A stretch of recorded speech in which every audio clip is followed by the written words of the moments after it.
Ito ang GMA Regional TV News.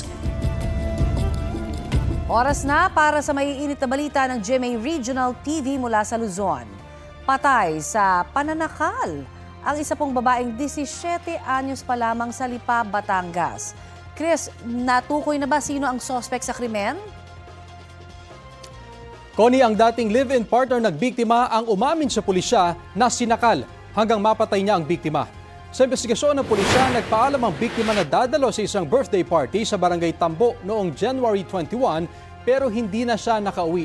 Nakipagkita rin daw noon ang biktima sa dati niyang ka-live-in para kunin ang sustento para sa kanilang anak. Doon na raw nangyari ang pananakal. Natagpuan ang katawan ng biktima ng kanyang kapatid sa damuhan malapit sa kanilang bahay.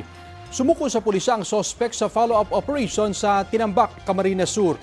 Maharap sa reklamong murder ang suspect na wala pang ibang pahayag.